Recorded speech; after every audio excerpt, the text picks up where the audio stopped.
welcome. I'm Fernando Lima Neto from PUC-Rio. It's a pleasure having you here. This webinar is being translated from English to Portuguese and from Portuguese to English. So you can select another channel to hear the language of your choice. I'm going to speak in Portuguese.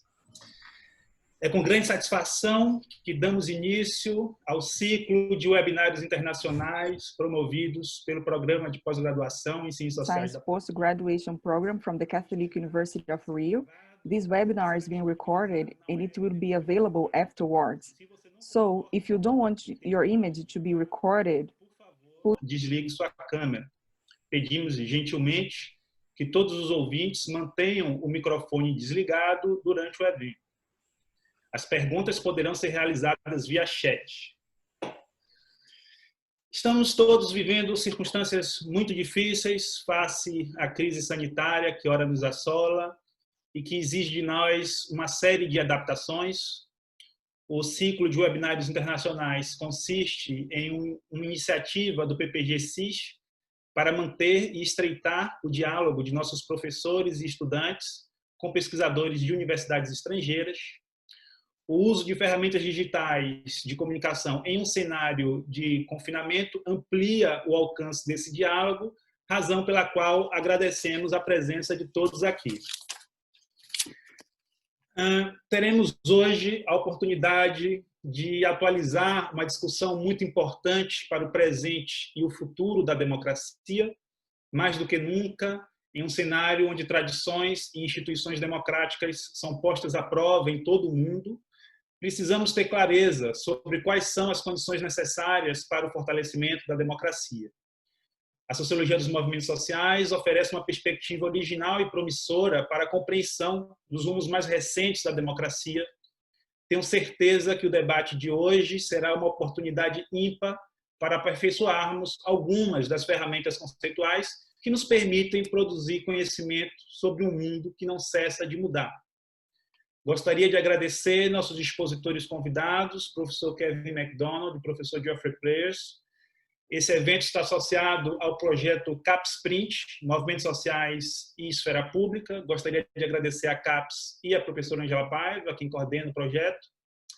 Gostaria de agradecer também o CCAD e o ECOA da PUC-Rio, em particular Ruth Espínola e Juan Dias, o Departamento de Letras, que disponibilizou uma equipe de tradutores, o Departamento de Ciências Sociais, na figura do diretor Marcelo Burgos e de todos os colegas professores, bem como os estudantes, a Secretaria e a Assessoria de Comunicação, e agradecer especialmente Thaisa Sanches, recém-doutora pelo PPGCIS, que ajudou muito na organização, vai apresentar nossos expositores e mediar a nossa discussão.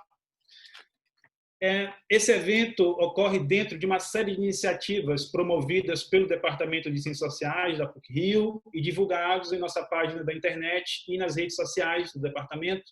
Teremos na semana que vem a aula inaugural, proferida pelo Pedro Souza, intitulada Uma História da Desigualdade, 16 de setembro. Em outubro, teremos um seminário sobre o pensamento social de Celso Furtado, no dia 21 de outubro, com a presença de Bernardo Recupero, Rosa Freire, Eduardo Raposo e Ricardo Ismael. É isso, mais uma vez, obrigado a presença de todos. Passo então a palavra a Thaisa. Obrigada, Fernando. Como o Fernando já disse, meu nome é Thaisa Sanches, eu acabo de terminar meu doutorado no Programa de Ciências Sociais da PUC-Rio, quando fui orientanda da professora Angela Paiva e do professor Kevin McDonald durante o meu período em Londres. Então, para mim, when I was in London. So for me, it's a great pleasure to be here today. And I would like to thank everyone. I'd like to thank Professor Geoffrey, Pleyers, and Professor McDonald. Como o professor Fernando Lima Neto já mencionou, esse é o primeiro webinar de uma série que está sendo promovida pelo Programa de Pós-graduação em Ciências Sociais. E é uma grande satisfação para a gente ter essa quantidade de pessoas aqui hoje, né? Durante um período tão difícil como esse da pandemia, um resultado positivo é conseguir unir pessoas de lugares tão diferentes e contar com tantas pessoas assistindo a gente. O tema desse primeiro encontro é a Agência Historicidade nos Movimentos Sociais Contemporâneos, como todos sabem, e os temas trazidos no título, obviamente, serão trazidos pelos palestrantes, mostrando a importância desses conceitos na interpretação dos movimentos sociais contemporâneos. É alguma coisa fundamental no momento em que a gente está vivendo, como ficará evidente ao longo das exposições.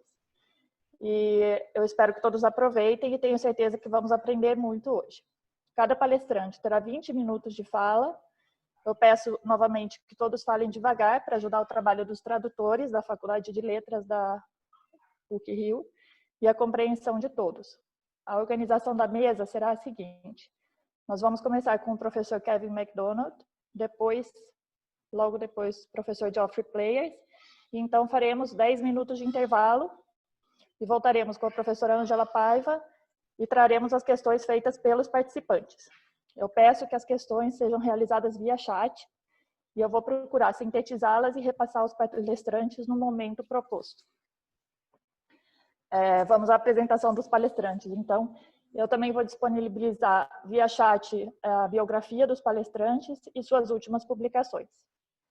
Kevin McDonald é professor e chefe de Departamento de Criminologia e Sociologia na Middlesex University, em Londres. Geoffrey Pleyers é professor e pesquisador na Universidade Católica de Louvain e no Collège d'Études Mondiales, em Paris. Também é vice-presidente da International Sociological Association, a ISA. E Angela Randolpho Paiva é professora e pesquisadora do Departamento de Ciências Sociais da PUC-Rio, lidera o Grupo de Pesquisa em Direito, Reconhecimento e Desigualdade, GEDRED, que é através dele que nós estamos realizando também esse evento hoje, e é coordenadora do Centro de Cooperação Internacional da mesma universidade. Novamente, eu agradeço a participação de todos e todas e passo a palavra ao professor Kevin McDonald. Kevin, if you need anything, just let me know.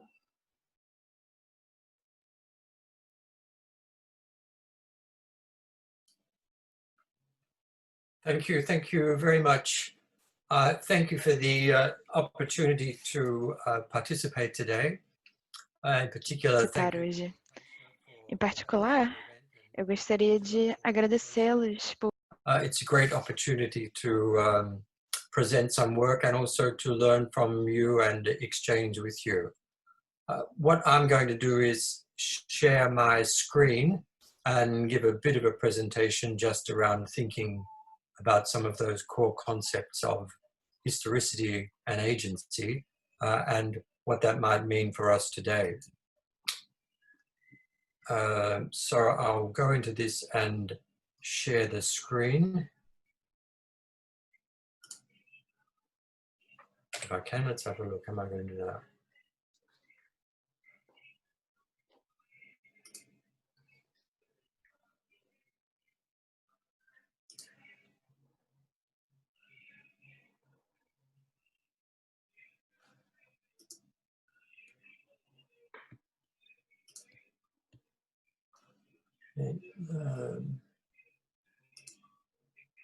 Okay, I'm just working out what I need to share here.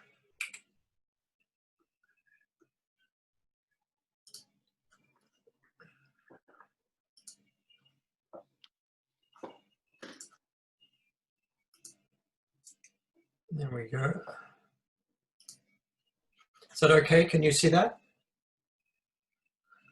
Okay, so thank you very much for, and Taisa, can you tell me when I need to finish, more or less? Give me an idea. Yes, please. Thank you. So what I'm going to do is very much focus on these two concepts and think about how we might be able to use them today in terms of thinking about contemporary movements. The term historicity is in social movements very much linked with the work of the French sociologist Alain Touraine. He proposed the concept in his early work and defined it in terms of the capacity of social actors to generate cultural orientations that can give meaning to their practice. So if you like, it's to center the sociology of social movements on actors and their, in particular, creative capacity. In relation to that, Louvain proposed a kind of approach to types of society that put the actors, if you like, at the center of producing social worlds, worlds of relationships and meaning. And his early work focused on the idea of industrial society, and he argued that was shaped by core actors of industrialists and the labor movement. So it's a model of social life generally where the actors, if you like, produce the social world. So it's not a structural model where the actors are produced by the world. In a sense, Louvain puts the actors at the center and argues that they are the producers of society. And that's the core idea associated with the idea of historicity. And for Alain Louvain, in his early work, he worked on industrial society and then shifted that with the student movements and conflicts of the 1960s to talk about post-industrial society, and arguing that the processes of self-production had become more complex, and conflicts both wider and deeper in scope, moving beyond the field of work to the production of more general social models, if you like, of what it means to be a person. Those of you who know French work would recognize some of these themes also in the work of someone who Louvain was quite close to intellectually, Cornelius Castoriadis, who proposed about the same time the idea of the imaginary institution of society. So this concept, historicity, comes from a time and a place, and an attempt to think a social transformation, putting actors at the center. Now, if you like, right now, I think in the contemporary period, it is very much shaped by a return of movements and mobilizations. That's the context, if you like, of our work today. There are many movements we can speak about. I've just pointed to some, I think, quite important movements there. Democracy movements, indigenous movements, labor movements, a whole cluster. And they also are clearly reshaping the kind of, in many ways, global cultural movements around awareness of violence, racism, the importance of heterogeneity, and if you like, the incompleteness of our experience. We can see new kinds of popular organization emerging, a break from abstract models and citizenship, and the importance of global flows and global movements that many sociologists have been working on. Now, I think the question for historicity is what may unify these movements and what they might mean. There are certain fairly obvious characteristics, I think, much more horizontal forms of organization, the importance of personal experience, where the I doesn't dissolve into the we, but is lived as a form of subjective experience, the importance of embodiment, making and doing, and a cluster of practices that I want to talk about today when thinking about agency, which are about making need and vulnerability visible. In all of this, I think I'd like to underline the fundamental importance of communication, and I think as a field for social research, the importance of social media as a field where, if you like, public and private are being reinvented. Now, within this, I think there is a field of historicity, and I think it centers on what it means to be free as a kind of central theme in contemporary movements. Now, if we look at the context today, if we look at social organization, where we are seeing a shift, I believe, again, to types of infrastructure that are not just based on technology or economy, but what you might call an infrastructure of affect, if you like, the importance of experiences that amplify but also limit what we can sense and what we can feel, and there's a whole range of things about that. I think we can see with that a kind of new subjectivity emerging that's not shaped by a kind of inner core, a sort of romantic subject. There's some sort of shift occurring, linked with the fact that social lives are on the one hand embodied, but also networked.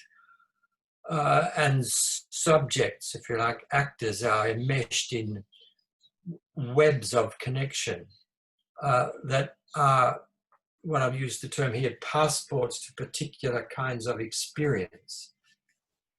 And I think social movements are more and more important in terms of generating kinds of experience.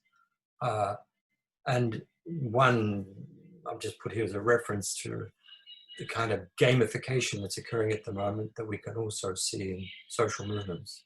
So I think when we're talking about agency, we're not talking about heroic actors. We're talking about much more vulnerable actors. And we're talking about actors who are trying to generate forms of experience. And I just want to speak very briefly about this to finish, really. I think if we look at agency and what that means today, it's not the heroic agency of conquering the future. It's another kind of agency.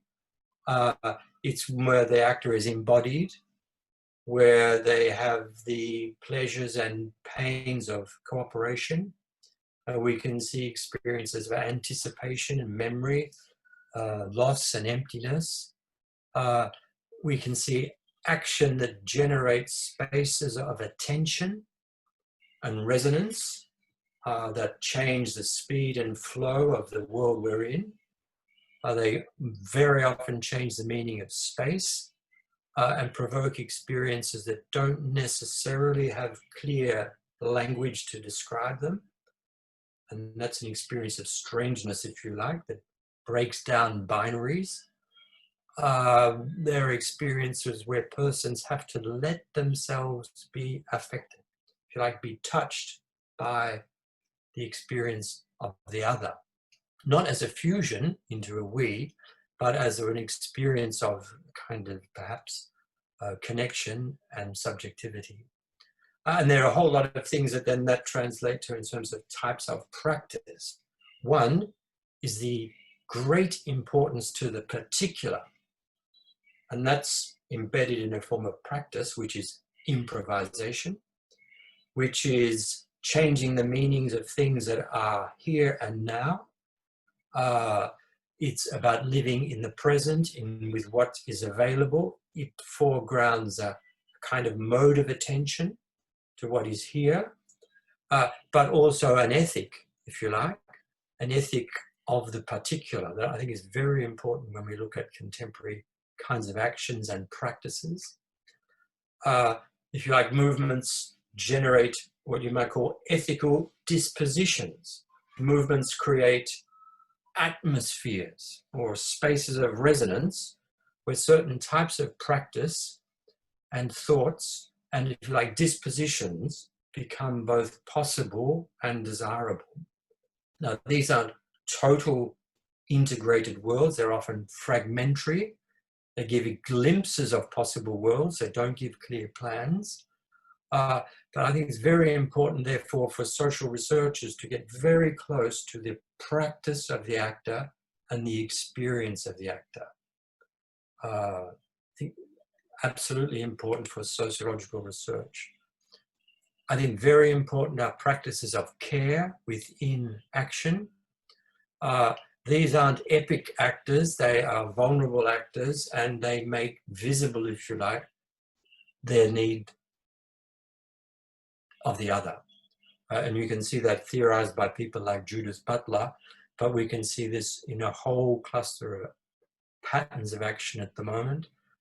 So agency is not about simply making claims, but is more and more associated with what you might call biopolitics, biosociality, the practice of living together, making visible our relationship of dependence on the other.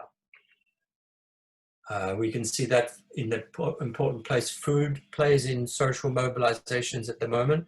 Whether we look at Occupy Wall Street, what's the first thing people did in these actions? They create a kitchen. But I can assure you, in the middle of Wall Street in New York, there are plenty of places you can buy takeout food. Why take the effort of creating a kitchen?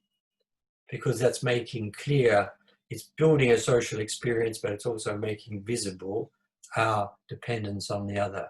And that's very clear in actions at the moment. If you look at what's happening in Hong Kong, all sorts of things around food and so on in the democracy movement there.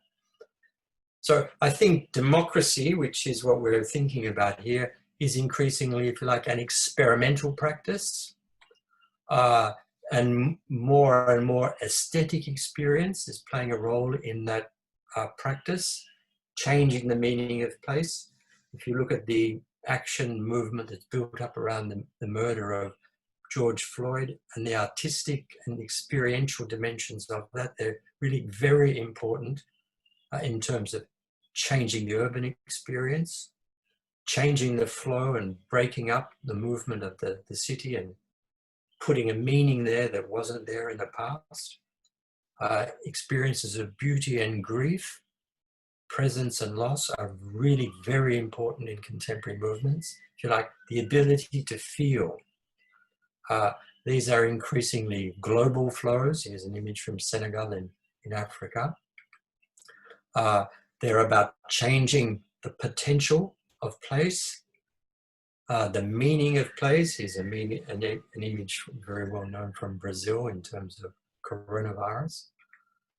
And they're also often ambiguous meanings as well. And here I put the picture of the mask, a technology of transformation. Now, these forms of historicity are involved in movements, but there are other kinds of movements as well. And I just want to speak very briefly about what you might call movements that are generating a kind of counter-freedom, where the actor is trying to be free of the suffering of the other. I think it's very important. This is a project of freedom, a particular type of one. We can see this in particular movements like the alt-right, certain expressions of radicalization in movements like the incels.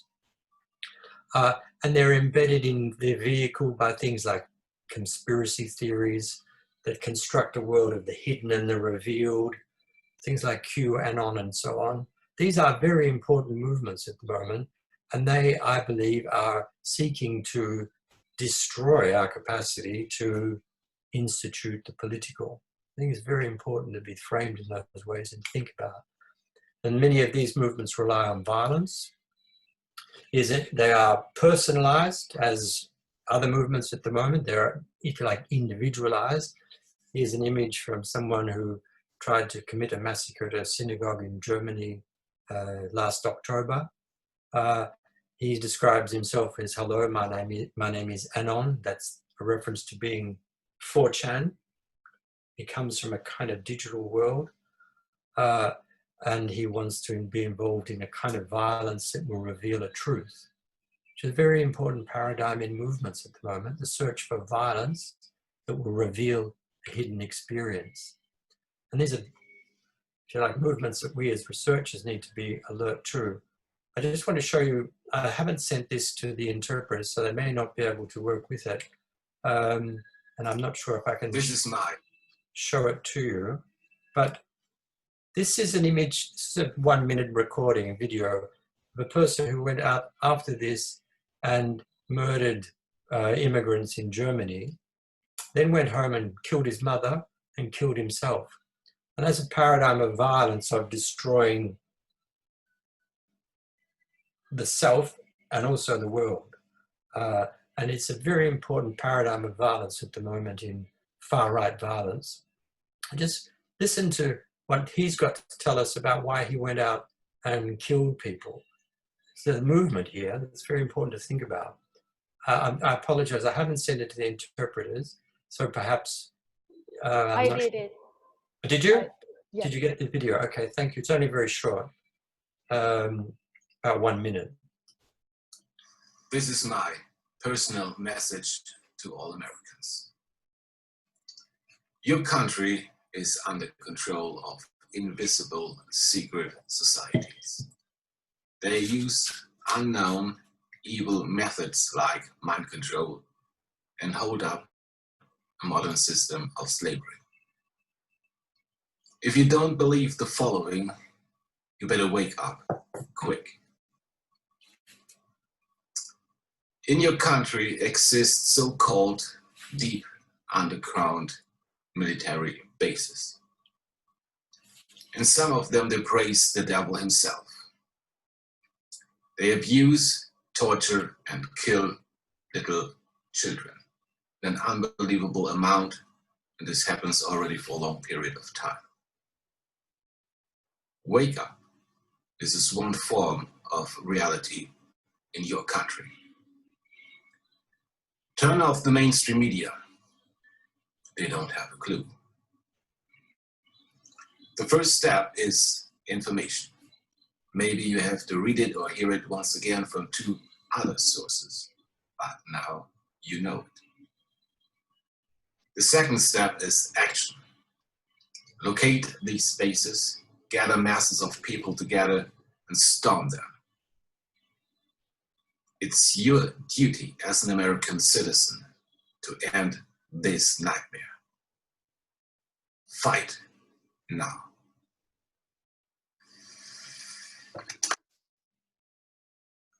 Now, I'll finish. I know I've nearly gone 20 minutes, but this is a kind of movement, and it is a kind of agency. It's a movement linked to what's called QAnon and conspiracy theories and worlds of hidden meaning.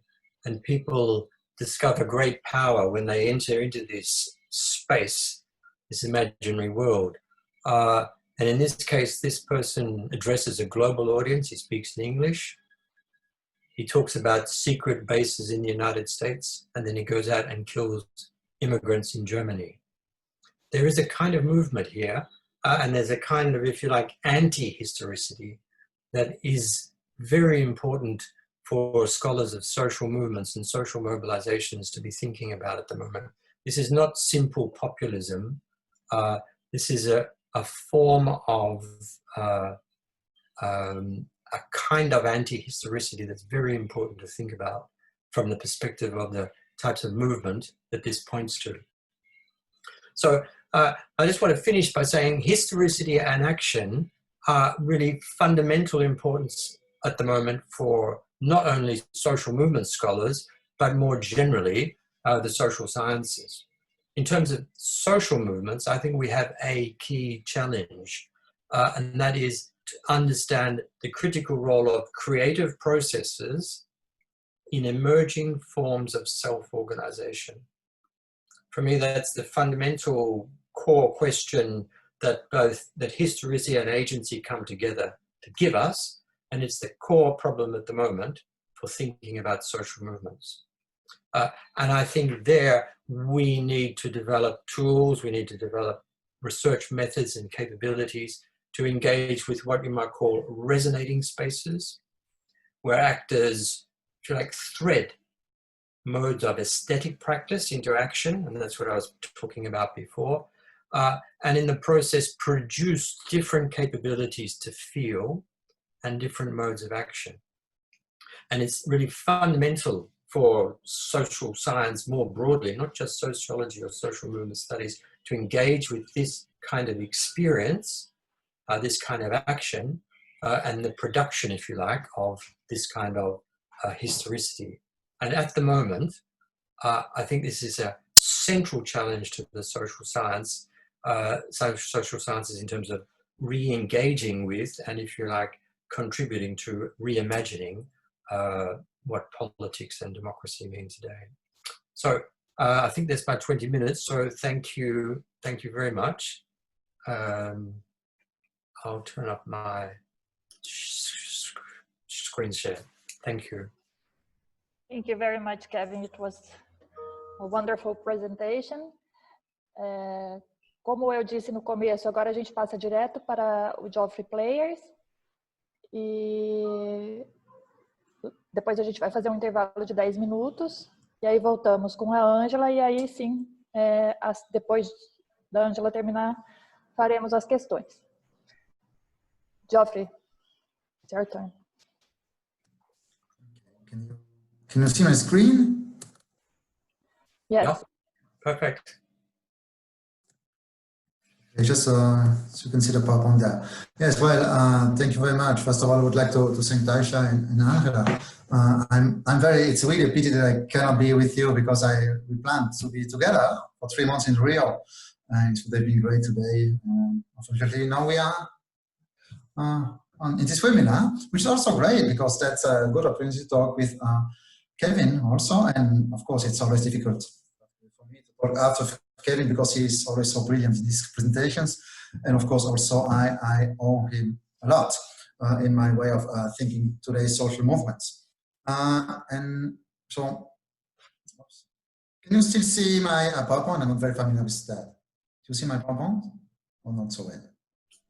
Yes, you can. You can hit the little button to make it full screen, if you like. Okay, yes, this will be better, yes. Anyway. Yeah. Okay. I would like first to state, of course, that I share 95% of what Kevin said, and also all the background. I learned a lot from him directly. I would like to state, of course, that if it's about reimagining politics today, I would like to insist, as he did, on 3 main points: the centrality of cultural and subjective dimensions. My last talk at the PUC-Rio was about alter activism, which is still online, I believe.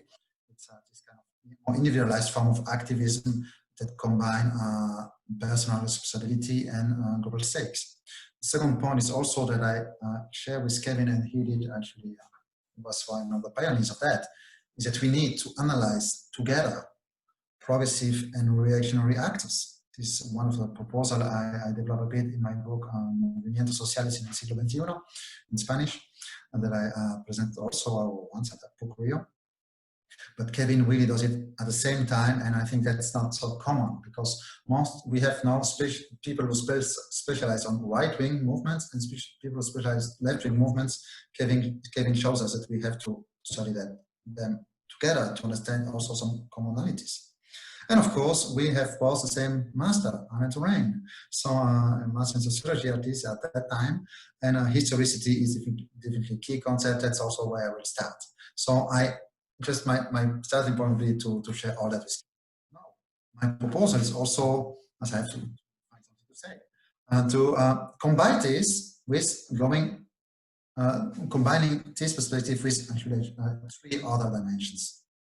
And here we have a long debate with Kevin. I know we discussed it many times, at least since 2005. So I would like to understand to underline the stress that I share all this perspective, the importance of subjectivity of cultural experience. At the same time, I would like to propose to go beyond the materialist and post-materialist dichotomy. This is one of the key ideas of today's movements, of contemporary movements. It's basically movements and their claims. They start also in daily life, and daily life is partly a cultural, subjective experience, but it's also in a material context and in a world of rising inequalities. I'll take one example to show how important it is when we talk about dignity. Key concept for Louvain, and Louvain takes a totally post-materialist perspective. Dignity is something very post-materialist for him. Geoffrey, I'm sorry. Yes. Could you speak a little bit slower because the translator. Sorry. So we have seen in the last 30 years now, movements increasingly going beyond the dichotomy between materialist and post-materialist ideas. The Zapatista movement was about dignity, was about indigenous identities, but also about against capitalism, movement for equality. Of course, I studied a lot the alter globalization movements, who also combined horizontal organization, but also a strong criticism of the increasingly unequal economy and globalization. You can see, for instance, with all the post-2011 movements, dignity. What does it mean, dignity? For instance, in Tunis, I quote it extensively in the book, but basically when I ask people in Moscow, in Turkey, in Tunis, in different places, what dignity means, this idea of the revolution of dignity was the name of the revolution in Tunis. In Tunisia, sorry. They all say, I quote a young person, he was 25-year-old. He told me, dignity for me is the right to have a work and a salary so that I don't have to go and beg every week to my mother to get some small money. So dignity is about this cultural expression, it's about yourself, it's about your inner self. It's also about material conditions. We see it even more in the movement I studied more recently in Chile. I spent 3 weeks there in October last year. Of course, dignity is a key concept there. They renamed the place, the main square, Plaza de la Dignidad. All these slogans are about dignity, but when you ask them what it is dignity, it is, of course, at the same time an affirmation of yourself as with your dignity. You are a person, a human being. And at the same time, in the same sentence, it's about asking first the government to treat yourself with dignity. So it's about politics and relation with the state. It's also about material rights. They say what is opposite to dignity is that all people have to live with that they even don't have enough money to buy for their medical care. So dignity is also to have enough money and a good house, a reasonable house, and access to public services. Dignity is not only something post-materialist. We see it very much today in the movements during the COVID. We see the importance of mutual help, concrete solidarity, daily food. So it's not only about, it's very important what Kelly showed about food in events, eventful protests. It's also here in all the neighborhoods in Brazil, how the favela of Paraísopolis in Sao Paulo organized they first organized food distribution in the favela. And they hired also many physicists, doctors. They hired ambulances. And all these material aspects are key in today's movements. And it goes together with a perspective about dignity. It's also the affirmation of yourself. So the movements today are also, they're about cultural dimension, about expression, about subjectivity. It's also about documenting and denouncing inequalities in social policies, the fact that no one in the social policies cares about the favelas when the COVID arrives. It's also about denouncing inequality at the top. Here's just a sentence that came out yesterday from the Oxfam report. Jeff Bezos, the owner of Amazon, could pay each of the 176,000 people employed by Amazon, and we have to find a way to see the rest, on an individual bonus of $105,000 out of his own pocket and remain as wealthy as he was at the beginning of the pandemic. So in this kind of world, of course, denouncing inequalities is really important at all sides. And also, I have to stress the importance of workfare struggles, a new kind of strikes and workfare action in different parts of the world.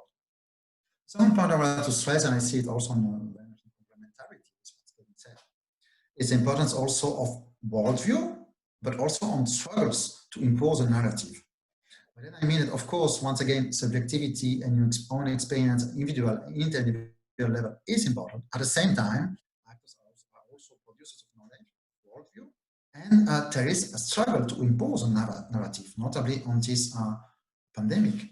And here we have to see, for instance, also the more global alliances, for instance, between libertarians, defender of global harsh capitalism, with reactionary actors. This kind of alliance that we see in different countries, including, of course, in Brazil with Bolsonaro and some libertarians who supported him, but also in China, in France, it leads to increasing inequalities, but also increasing state violence. So more, of course, I think we have to study the subjectivity, the experience of both sides, on the side of reactionary actors, but also on the side of progressive actors. But also, we also have to study the struggle to impose a narrative, the struggle for a world vision. So this is a more relational perspective on for these two actors. This perspective, as I said it at the title of my latest article, the pandemic is a battlefield. We have to see progressive actors that are so important, and they want to see the crisis as an opportunity to change the world. They say we cannot carry on as before because the world is too unequal, because we are destroying the earth. At the same time, we also see reactionary actors. Actually, we don't see them. Most sociologists don't see them. Reactionary actors, not so much.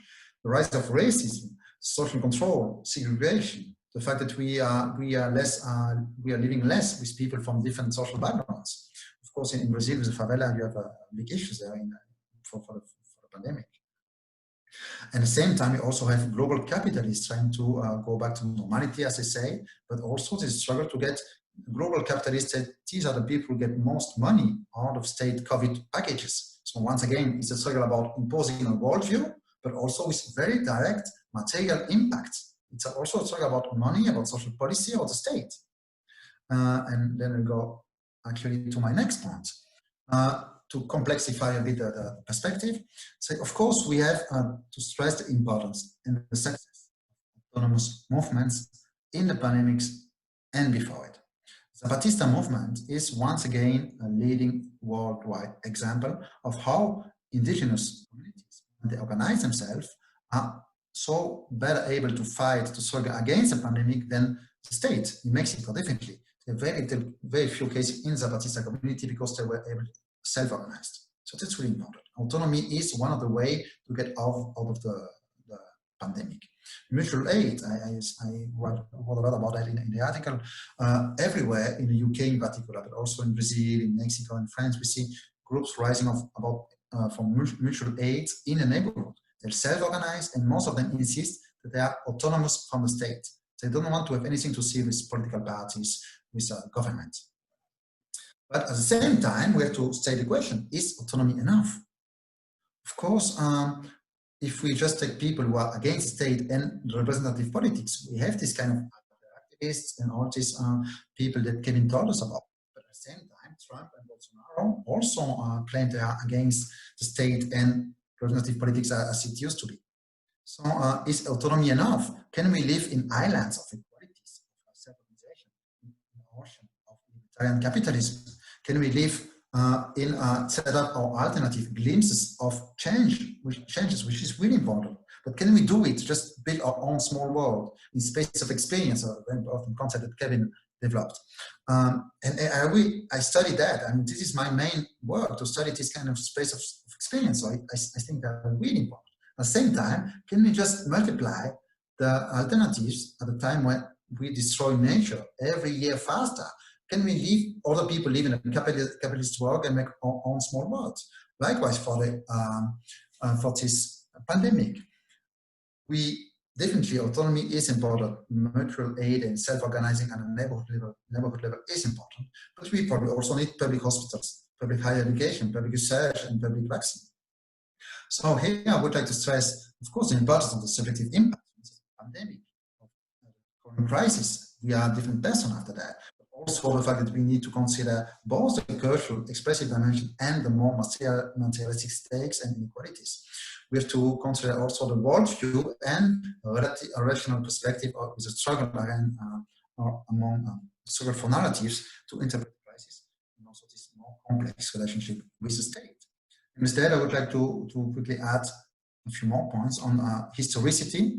I would say here we may have a debate on the counter movements, or I believe that there are real movements who are transforming the world, are not really good movements, as I write in the book, also the other kind of movements. And in this perspective, in this other kind of movement, rational movements, we have on one side this movement based on experience, formation, individual people who network, but Kevin analyzed so well, and on the other side also other actors who are very well organized with strong organization and are in some way very different from the alter activist movements. They use social media, they appear very modern, they are in an information society, they are really good in what Kevin calls the infrastructure of affects, notably in the neo-Pentecostal churches in Brazil.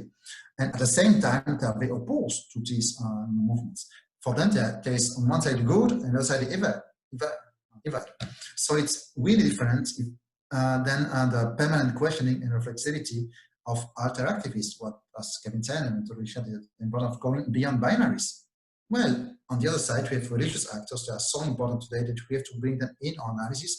That's the topic of my latest article in Portuguese, the War of God in Brazil, from Revelation Theology to the election of Bolsonaro. We have to bring these actors who are very well organized, locally, and nationally, and internationally in the analysis. I also think that just three last points to evolutions, I would say, of social movements or analytical proposals that I want to develop in the book on social movements that I would say are confirmed, or even they are more stronger today in the pandemics. 3 points on that. The first one is that protests are only the tip of the iceberg of social movements. protest and what is visible, what happens in the street, is only a small, minor part of movements. What happens within movement, for me, is most of the time as important or more important. For instance, during the pandemic, there were some protests. Most movements were about defending workers, were about initiative of mutual aid in neighborhoods. It was, they did a lot of work about public education, popular education, public information, monitoring the state, monitoring the economic package that governments sent out. And of course, also there was a very important struggle over the meaning of the crisis, over the meaning of pandemics. So all this is just out of the map of many political scientists who study protest. Maybe protest is really a small, tiny part. The social movements are about much more than that. And I think here I on the same line. Of course, also, and Kevin is once more a pioneer of this perspective. The pandemic made evolution towards more digitalization even deeper and stronger. At the same time, here again, we have to go beyond the online-offline divides. Like experience, subjectivation, activism, this all combine offline and online. The experience of activism is built at the same time online and offline, so our own selves. So here again, the book by Kevin are important. At the same time, we see also at the same time digitalization and territorialization. The people, for instance, who work at the neighborhood level in solidarity, they all use a lot of social media. So it's not about digitalization that's going outside of your neighborhood, and they also root you more in the neighborhood. Of course, then we see another confirmation from strongest. Kevin also said it, that practice of care, the importance of personal relationship, the connection with the other is a key element of contemporary social movements. It's about interpersonal relationship, a relation among subjects, and this is even more important today. This is what happens in movement, happens in practices of living together, as Kevin said, but also, so it goes from food to care about each other to the way you listen to each other. And this is not only important because it changed people's life, it's also a very different model of life opposed to the rise of racism and the anti-poor attitudes in movements. And finally, almost, we see a deepening of the feminization of social movements. It's not a new tendency with the pandemic, but it's going even stronger today.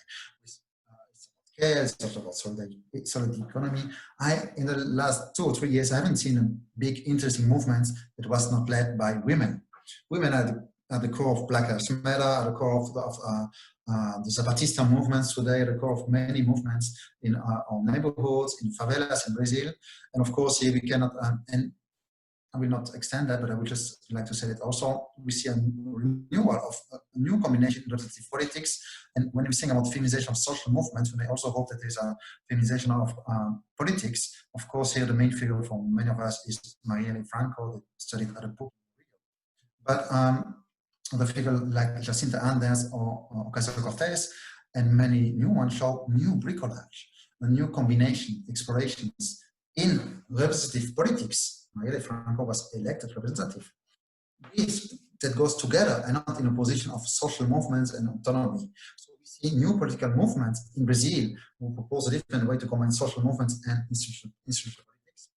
And this is, I think, very important because we have to states, not only leave it as in zones of autonomy, but finally, what we see also with the pandemic is intensification of another trend, which is repression, control, and state violence everywhere. Of course, in China and Hong Kong, of course, with the assassination of activists, with police violence in the favelas, and here I hope that you have this part of Brena Almeida thesis on that shows how deep the violence in Brazil has a deep cultural, institutional, and subjective impact. But this is also happening in France, where police is increasing violence, especially among against say poorest citizens. It's a very brief overview. My apologies for taking a bit more time, and if you want to go see more the 3 references here, all available.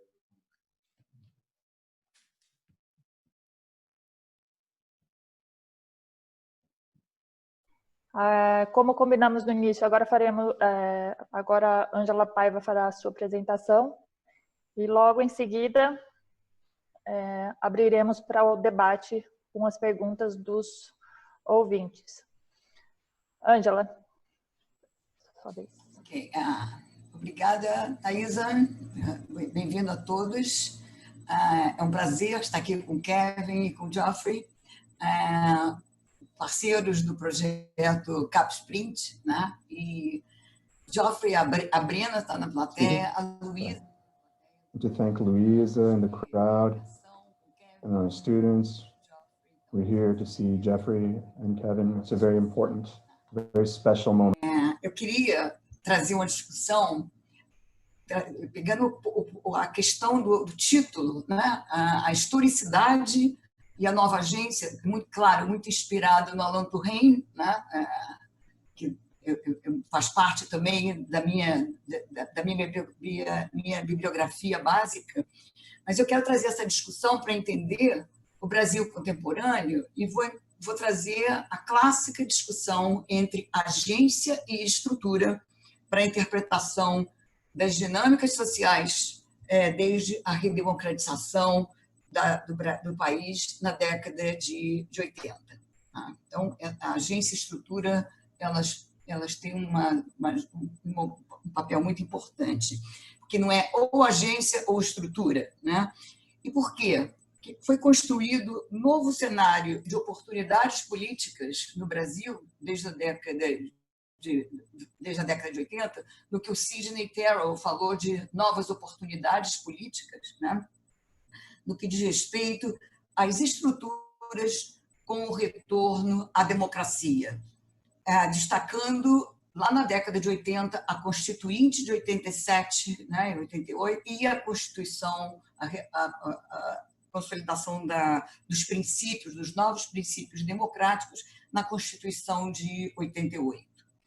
E esse processo veio acompanhado de uma nova agência, né, que se organizava desde o final da década de 70, com a revitalização da sociedade civil, em várias formas de ação coletiva, pedindo o fim da ditadura militar, né? E é essa relação entre agência e estrutura o tópico que eu quero apresentar aqui. Vou trazer, em alguns momentos, exemplos dos movimentos negros, porque é um assunto que eu fiz várias pesquisas. Então, oportunidades políticas, como diz o Sidney Terrell, né, se abriram com a redemocratização. O que estava acontecendo lá na década de 80? Havia a latência das formas da desigualdade persistente de que fala Charles Tilly, né, especialmente no que se refere à classe, à raça, à etnia, ao gênero e à região. O Geoffrey falou, vou abordar isso mais tarde um pouco, porque o Geoffrey trouxe essa questão, né, essa questão da dignidade dos movimentos sociais. Então, essa questão, todas essas questões traziam novas demandas para a esfera pública no que concerne aos direitos. Então, direitos humanos assume aqui, para mim, a questão dos direitos humanos é o eixo central do que eu vou discutir aqui, né? E vou chamar todas essas novas formas de concertação, de dinâmicas sociais, porque elas vão além dos movimentos sociais presentes na esfera pública da década de 80. Você tem ações muito importantes de organizações não governamentais, de associações, né? de um catolicismo progressista, né? São várias ações que pediam um novo retorno à democracia, nova fruição dos direitos. E nessas novas formas de dinâmicas sociais, a relação com o Estado também se modifica. A nova ação do Estado com setores da sociedade civil, sejam com as ONGs, com os movimentos sociais, associações e instituições, na formatação da nova Constituição, e ao longo do que vai seguir com os governos a partir da década de 90. Há um novo ativismo institucional, como definiu bem um grupo de sociólogos da USP, o Adrian Lavalle, com outros, que vão falar desse ativismo institucional, quando grupos, quando movimentos sociais e ONGs começam a fazer uma interação muito mais forte com agentes do Estado, né? Essa nova interação já era evidente na década de 90 e ganhou novo impulso com a eleição de Lula em 2003. A Rebecca Abers, ela vai mostrar como a relação com o Estado pede novo conceito para a noção de repertório do Charles Tilly. Ela vai desenvolver o conceito de repertório do Charles Tilly no conceito de repertórios de interação, porque há uma dinâmica muito mais orgânica entre setores da sociedade civil e o Estado. O Lula, ele vai trazer novas formas de participação social e da sociedade civil para dentro do seu governo. Criação de conselhos, criação de conferências e de secretarias especiais. Eu cito aqui 3 grandes secretarias pensadas no governo Lula, que é a Secretaria da Promoção da Igualdade Racial, a Secretaria de Mulheres e a Secretaria de Juventude. Foram 3 grandes secretarias para trabalhar numa ação horizontal de governo, né? Sem falar no Ministério da Cidade, que teve uma curta duração nos princípios originais, né? Mas também a grande interação com o Movimento Sem Terra, o MST, o Movimento do Sem Teto, logo depois.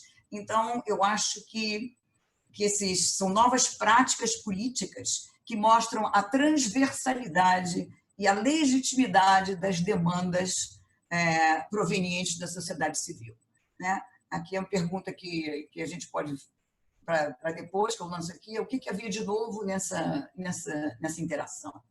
Voltando à equação original de agência e estrutura, é preciso destacar que as novas formas de associativismo revelam a emergência da agência, que foi construída por novas subjetividades ao longo do tempo e do espaço. Uma questão que o Kevin já abordou muito bem, né?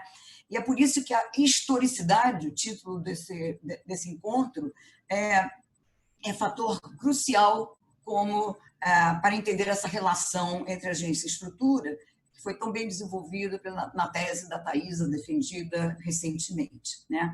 Então, na emergência do ator, como define Louvain, que é o sujeito capaz de reflexividade, né, e contestação para a construção da sua subjetividade, é preciso que estejam presentes, salvaguardadas as suas liberdades individuais, para que tal construção, baseada na experiência, possa emergir. Aqui é muito importante essa ideia das liberdades individuais. Num país como o nosso, com tantos golpes, com tanta ditadura militar, com tanta repressão política, não é um dado, né, da realidade.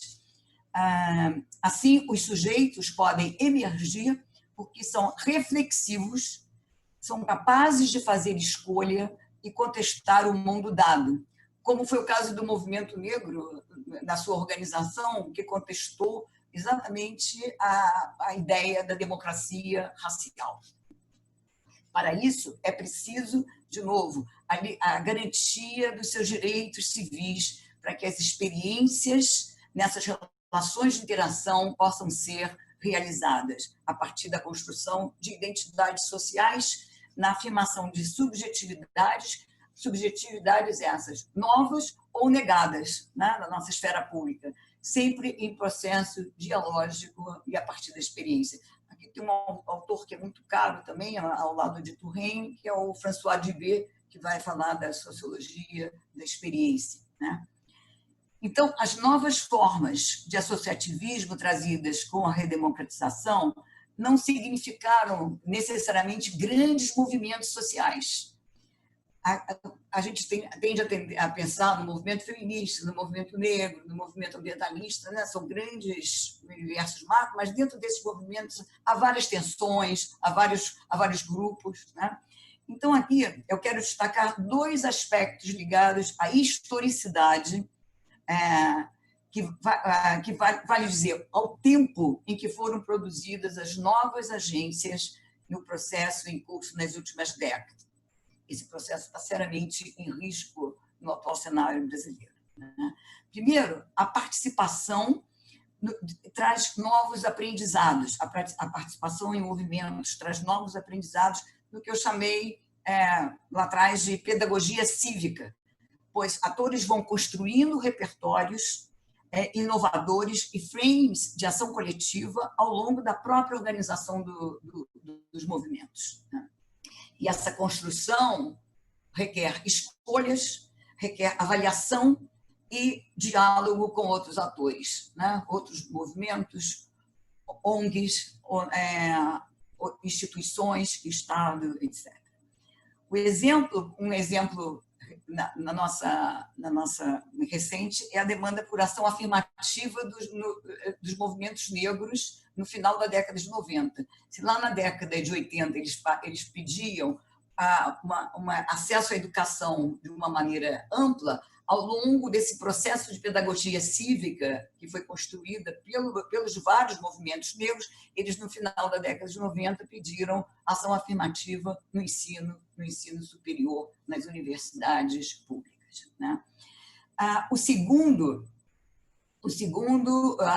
fator que eu quero destacar aqui, né, nessas novas formas, são os movimentos que, quando se organizam e se constroem, não significa dissidência ou fragmentação, se a gente pensar sempre no movimento macro, né?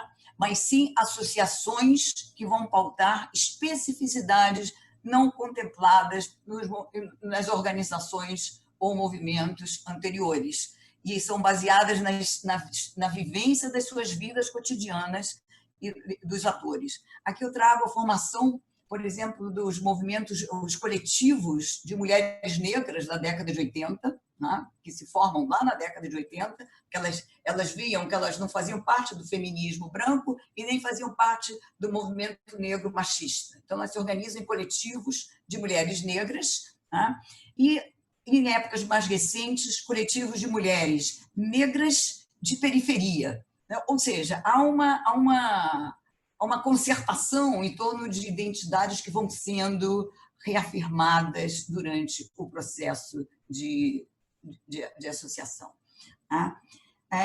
Realizando uma questão que é muito importante, tá? Quando a gente fala de mulheres negras de periferia, a gente está vendo como é importante o estudo da intersecção entre classe, raça e gênero e região, né? Tão bem analisado pela Patrícia Hill Collins na questão da interseccionalidade, né? Então, são novas formas de recomposição da vida social defendida por Louvain, o que inspirou Kevin lá atrás a se perguntar sobre as lutas individuais para a construção de subjetividades, né? Mas eu queria lançar uma pergunta aqui. Há validade heurística para se entender os movimentos sociais brasileiros com as argumentações do Tero, do Dubé, do Melucci ou do Louvain, né?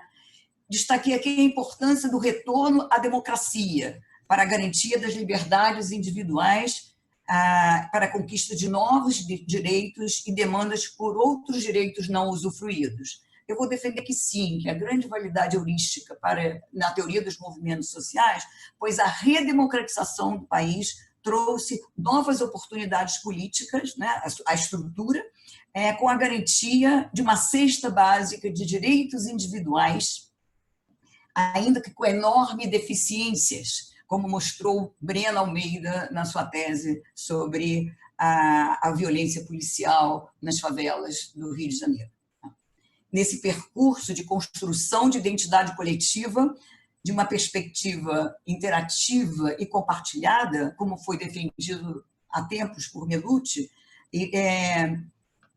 fica clara a emergência desse ator, né? Desse ator capaz de construir, como diria Louvain, uma nova modernidade, né?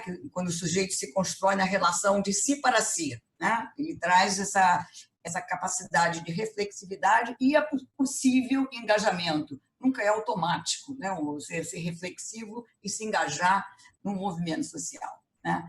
Nesse processo, é preciso analisar as lógicas da ação social inerente à experiência dos atores. Aí a gente está falando da metodologia, que é preciso a gente escutar os atores, né? Como como o Kevin e o Geoffrey fazem tão bem, né? Você precisa ver quais são as lógicas que estão presentes na reflexidade dos atores que estão em processos de construção coletiva. Então, eu vou passar aqui, porque eu acho que eu já estou me estendendo, queria fazer. Então, eu vou dizer o seguinte, que nessas 3 últimas décadas houve um contínuo de ganhos de disputas de agência e novas legislações, mas trouxeram também algumas difíceis equações. Eu vou colocar aqui 3 equações que são muito difíceis para a esfera pública brasileira atual. A primeira equação é a difícil equação entre a realização dos direitos a partir da construção coletiva de demandas específicas. Você tem direitos coletivos, né? O direito, por exemplo, dos quilombolas, né? dos povos indígenas, são direitos que foram reconhecidos a partir da Constituição de 88 num novo formato, né?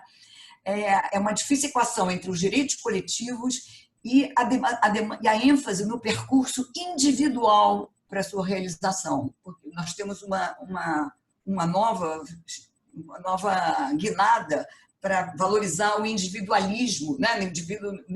no indivíduo empreendedor, né? Essa é uma equação complexa. Há uma outra equação difícil entre a visão de mundo conservadora da sociedade brasileira, construída nos alicerces da escravidão e do latifúndio, e os novos sujeitos de direitos da Carta de 88. Essa equação, eu vou voltar para explicar um pouco o que está acontecendo hoje, né? E há uma terceira equação entre os constrangimentos econômicos do neoliberalismo global desde a década de 80, com a conquista crescente da narrativa da defesa de um Estado mínimo e as demandas por novos direitos que vêm nesses processos de organização da sociedade civil, no que a Evelina Dagnino chamou de uma confluência perversa, né? Novos atores pedem direitos e um Estado com menos capacidade de suprir essas demandas. Essas equações são baseadas em marcos legais, em transformações culturais e visões de mundo em disputa, né? Mas no caminho da subjetividade, a partir das experiências vividas, tão bem analisadas aqui por Kevin e Geoffrey, né? Está implícita a ideia de autonomia e a importância da construção de experiências no mundo das micro-relações, né? E para isso, de novo, é preciso que estejam asseguradas as liberdades individuais, né? Essas equações, essas 3 equações de que falo, trouxeram também tensões na esfera pública presentes desde a década de 90. Uma grande tensão é entre novos direitos, né, e conquistas, e uma reação de grupos que rejeitam esses marcos legais provenientes desses novos direitos, né? Estou falando aqui da questão do meio ambiente, da questão das minorias, dos direitos individuais, dos direitos coletivos. Então, você tem grupos conservadores que não estão presentes apenas desde o ano passado, estão presentes desde a década de 90. Tivemos várias chacinas na década de 90, várias violências, né, em favelas. Elas estão aí numa rejeição que ficou muito mais clara hoje em dia, né? Eu vou acabar com isso. Thaisa, se eu passar, você me avisa, tá? Mas eu não posso deixar de fazer aqui os dilemas na esfera pública brasileira, né? Primeiro foi um dilema que ficou muito presente a partir de junho de 2013, o dilema da representação política, tá? Você tem que foi assumindo forma dramática a partir de 2014 e mais ainda a partir de 2016, né? Foi assumindo uma narrativa, uma captura progressiva do que seria uma prática política, no que se chamou, vou botar aqui entre aspas, de uma nova política, tá? Também um segundo dilema que está presente é a persistência da nossa desigualdade social, né? As desigualdades múltiplas do cenário brasileiro são capturadas por novas narrativas de intolerância, de fundamentalismo e de rejeição ao diferente, dando lugar a um novo formato de populismo com vocação messiânica, quando o povo passa a ter uma dimensão reduzida a grupos específicos com rejeição aos direitos conquistados pelas minorias.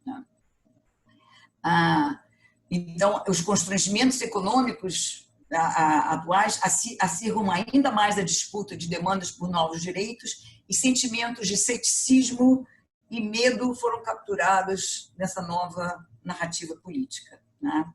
Então, para análise sociológica, falou-se muito dos movimentos dessa nova direita. Eu lá atrás, Geoffrey, eu pensava que os movimentos de direita eram movimentos feios. Eu chamava de movimentos feios, porque eram movimentos que pediam uma redução de participação, uma redução da fruição dos direitos, se a gente for pensar na chave dos direitos. Mas hoje é preciso diferenciá-los e estudos sobre direitos se impõem realmente.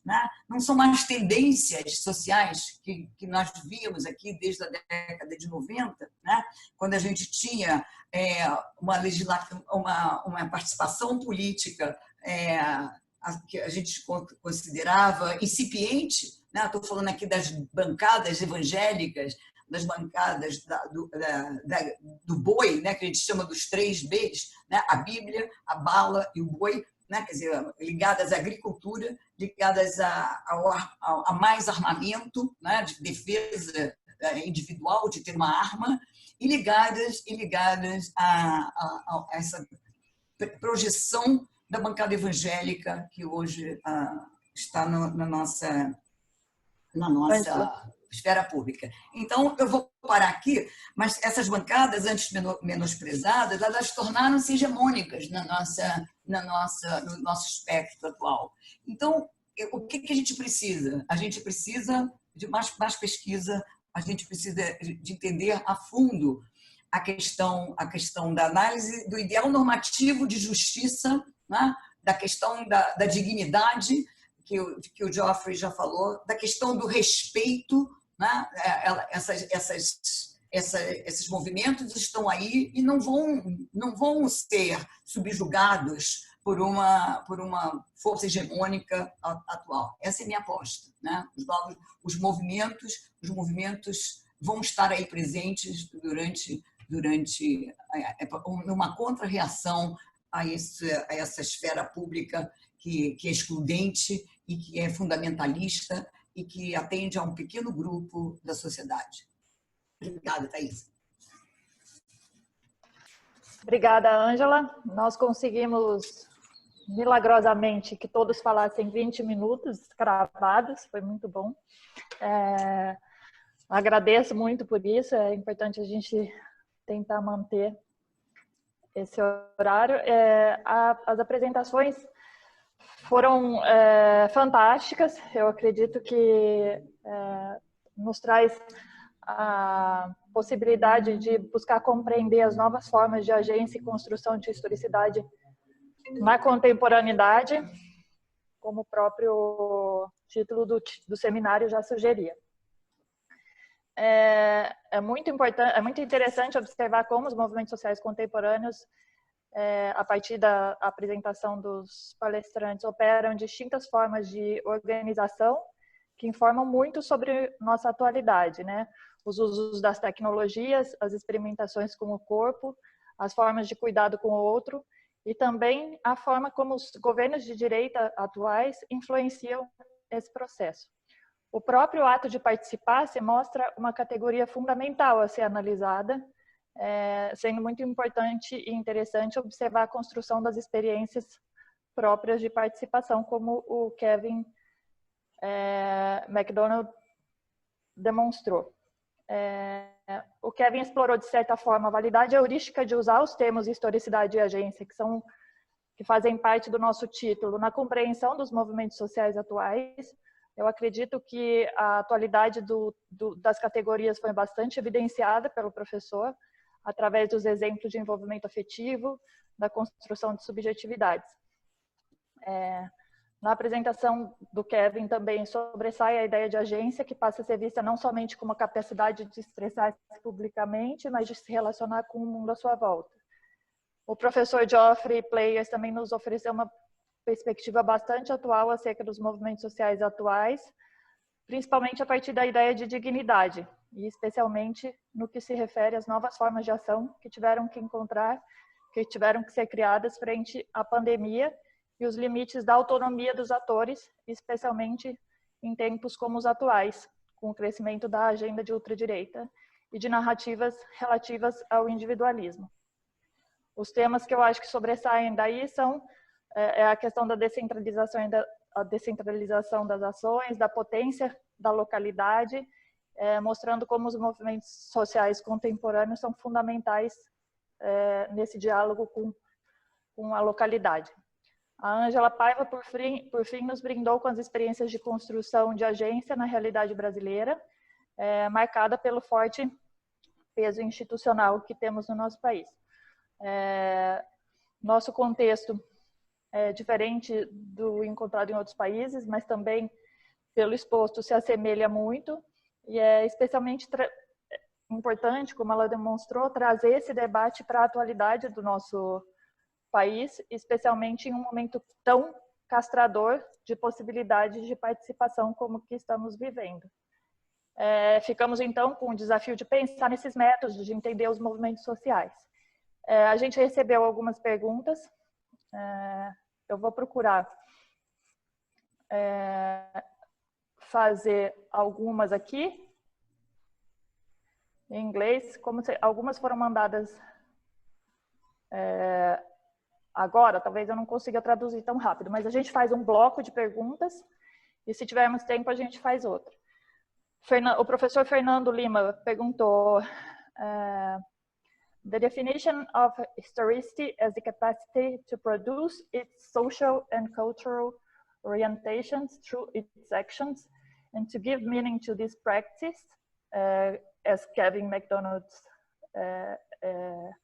has explained, seems to highlight the voluntaristic dimension of social life rather than the social structure. Then the question is both to Kevin and Geoffrey. Do you consider that such definition of historicity may cover not only social action, but the social structure as well? Then we have a question to Kevin, made by Danielle, our PhD candidate. In one of your latest publications, you talk about radicalization and terrorism. What in the subjective experience of the actors you studied leads to radicalization? And what determines the passage from the radicalization to discourses of radicalization of discourses to effective violence? And a question to Geoffrey, how can we think of the post-materialist approach in the face of the empirical experience of movements such as those of anti-fascist delivery workers here in Brazil? I don't know if you heard about it. It's a movement led by the Uber workers and the delivery workers who revive the class conflicts in new formats of exploitation in post-industrial society. And to Angela, I would like to ask if how you see the ugly social movements today and how they have space for agency. If we live in a populist reality, how can we talk about agency in contemporary social movements? We can have like 10 minutes for each to reply to the questions, starting with Kevin. And then if we have time, I can do the other questions.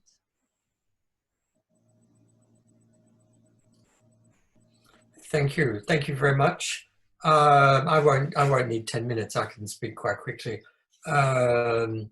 Thank you for everybody being here and participating in our discussion, and for the very interesting questions that have been raised. Just 2 points about structure. I think, yes, it's very important to think about the place of structures in contemporary social life. They're obviously big, complex. The imaginary of a structure 200 years ago was a building with a base and a superstructure. That was how Marx more or less thought about structures, a sort of architectural model from what the structures 200 years ago. Now we live in a world of movement that's very different. And I think it's a big challenge for sociology to rethink structures. I think probably other disciplines have a better capacity to capture contemporary structures than sociology. If you like, we live in a world shaped by acceleration, by movement, by what the German sociologist, a very interesting sociologist, Hartmut Rosa, calls resonance. And I think the nature of structure in a complex systems is changing. We have processes of amplification. We have processes where they may form destruction, or they may amplify and create repetition rhythms, if you like. So we probably need to be able to think about structure in a different way. Above all, where embodied experience is very important, not only to the subject, but also it is in many ways raw material of all kinds of systems. So I think structure is very important. I think probably as 200 years ago or 150 years ago, the model of structure was a building, probably good sociology today in terms of structure needs to think about the model of structure we might encounter in music. That seems to me the most appropriate way to think about how structure works. And music can convey meaning, it can create systems and create a whole lot of things. But it seems to me structure is very important, but I think we need to move from models of architecture to more or less think about acceleration, resonance, experience, if you like, within structural models that come from more or less probably music. In terms of the question about radicalization, that's a very important question, and it's very difficult to treat in a couple of minutes. I gave an example then in the presentation I made of somebody who went out and killed people, but then also killed his mother and himself. And that's a logic of violence where the person is destroying their own world as well as the world around them. And that's a particular type of violence. Not all violence is structured in that way, but important forms are.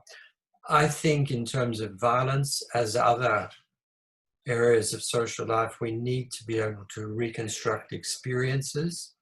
It seems to me violence does take more or less 3 forms, if you like.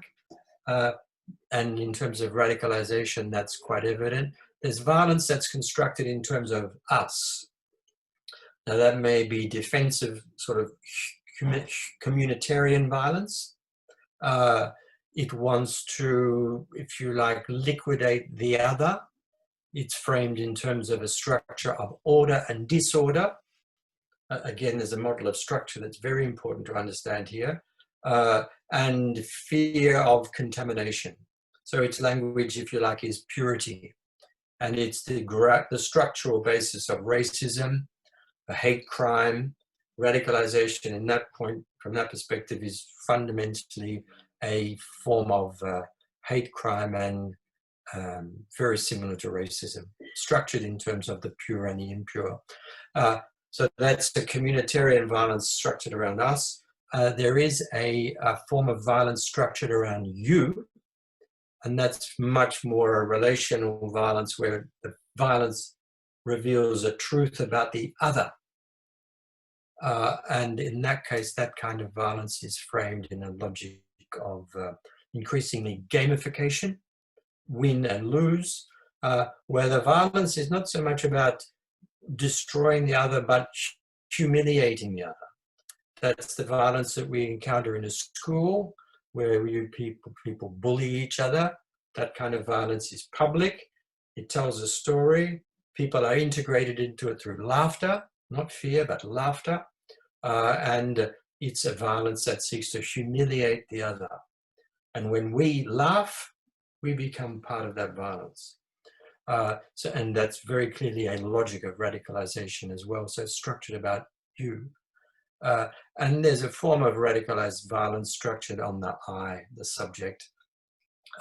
That takes the form of either purification of the self,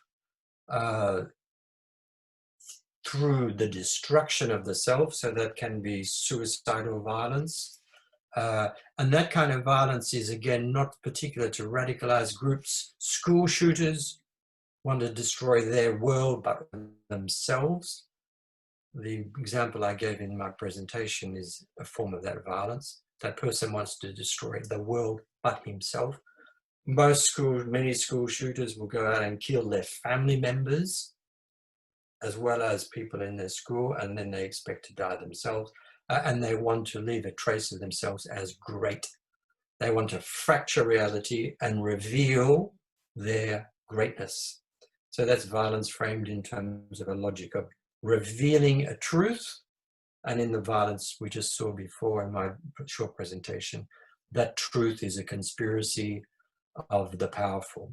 So that violence is very charged with meaning. It's embedded in relations. It's an embodied experience full of imaginaries. And the kind of violence that leads to is, in fact, very different. And we can see that in terms of radicalized. Paths to radicalization are quite different, but they are shared with other violent actors, whether school shooters, whether gamers, or whether racists and hate people involved in racism and hate crime. So in that sense, radicalized violence is a form of violence that shares a great deal with others as well, that can be analyzed as a social embodied process and is a major challenge for contemporary sociology at the moment. I think they're the two questions I had to answer. Thank you. Thank you, Kevin. Geoffrey. Yes, thank you very much for these three important questions. First on, I would like to carry on the debate that Kevin so well framed out, and definitely we need to renew this perspective on structure. And here Kevin has some very brilliant ideas, and I think we have to go this way. At the same time, I said that we also have many tools in sociology that we have to renew, for sure, but are still present. Habitus, class, power, concentration of wealth, extractivism, colonialism, intersectionalities, all allows us to think, rethink the structures, both material and in a much more cultural way. At the same time, I would say, and we have this permanent debate with Fernando, with some brilliant articles too on cultural sociology. Agency as structure is also a perspective in sociology. And of course, in social movement studies, most of the authors likes to underline the power of agency. And of course, that's my perspective too. I would like to see the world as produced by actors, as Terrain very rightly showed. At the same time, of course, we only have a part of the picture with that. If we take social movements recently over the last 10 years, or over the last decade, we see, of course, on one side, the rise of fantastic movement between 2011 and 2013. In this perspective, we can only have, with 10 years later, we can only see that so much vibrant young people and creativity and all that in the streets. I mean, I was in Rio de Janeiro in 2013. I saw so many people in the streets. Fantastic to see young people with so much motivation. At the same time, they didn't transform Brazil in the way they wanted. Five years after Occupy Wall Street, Donald Trump won the election in the US. 5 years after 2013, Bolsonaro came to power in Brazil. So here we could say, okay, one explanation is that actually actors and I would say analysts underestimated the power structure of reproduction. And here it should include, of course, lobbies, capitalist economy, mainstream media, or everything that reproduces capitalism also in ourselves. It reproduces Marxism and coloniality, racism in each and every one of us.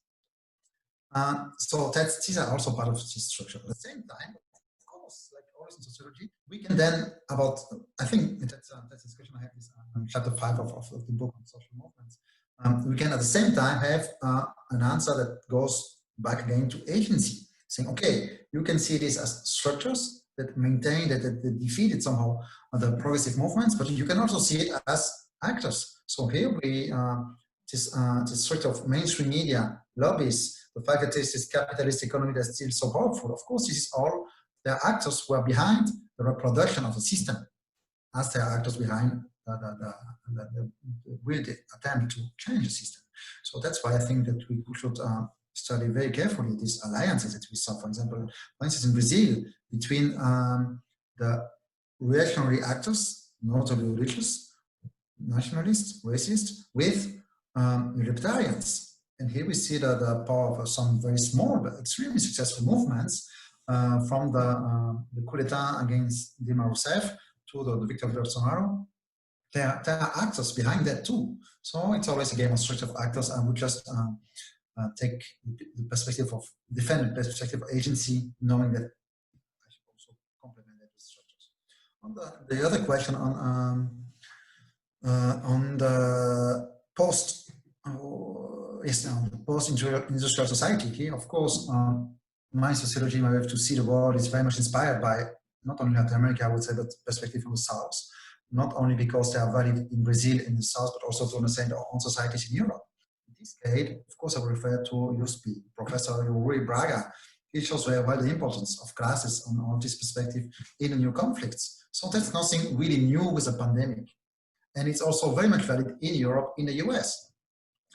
Once again, here, the pandemic, what it did is to intensify the processes that was already ongoing, which is a renewal of strengthening of class domination, but also a renewal of resistances. They are, once again, beyond materialist and post-materialist. Because many people ask, there is dignity to be recognized in this economy. But here, when I say it's not only post-materialist, I don't mean it's only materialist. I mean, it's about combining two issues. And here, there's a clear comeback of classes, and also, as Angela said, intersectionality is also a key concept here. It's not only about class, it's about race, it's about gender and many other aspects, but these are all both these are be studied in terms of recognition and distributions. It's a struggle on both sides. And at the same time, we see not a reproduction of, it's not trade unions as usual. Of course, with all these movements, the delivery workers also made strikes, a lot of strikes in the US, in Europe, especially in France, but some of them actually one get killed by the police recently. And in this perspective, we see a renewal of workfare action in terms of not only in terms of repertory of action, but also in terms of creativity. I think many of Kevin's analysis will apply to these people here. We see this here in Amazon warehouse in New York City, which is now very popular among social media. The very strong expressive and communicational dimensions is very important in these workfare actions. I think with the pandemic, we see a raw renewal of workfare action in many social movements in the North as in the global South. At the same time, we have to see it in a global perspective. So today, I don't agree with one of Turin's statement that new social movements were mostly or only about identity and recognition. No, it's not true. every time, if you look at May 68, it was about a lot of recognition culture. It was also a lot of struggle, the main strike in France for workers in factories. And if you have a broader perspective, global perspective, of course, then you see that May 68 was led by many students in many parts of the world, but also it was the following up of the decolonizing movement in many countries. May 68 was about much more than this cultural, poetic movement in Paris. And this movement in Paris had also a strong materialist dimension. So I would contest the idea that new social movements were mostly about identity or recognition, post-materialist claims. They were actually also about materialist and post-materialist claim, maybe less well integrated, intertwined as we see today, but both sides were present. It's obvious when you talk with Angela Davis. Of course, she was a leader of a communist party. She was not only a post-materialist poet. Same time today.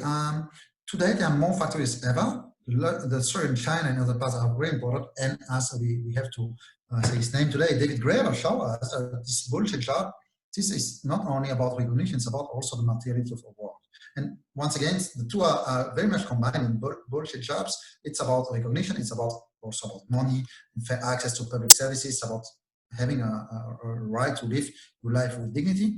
But even contest the fact that the division between new and old social movements. If you go back to E.P. Thompson, the historian, British historian, you see that what we call today post-materialist claims were very much present in the workers' movements in the 19th century.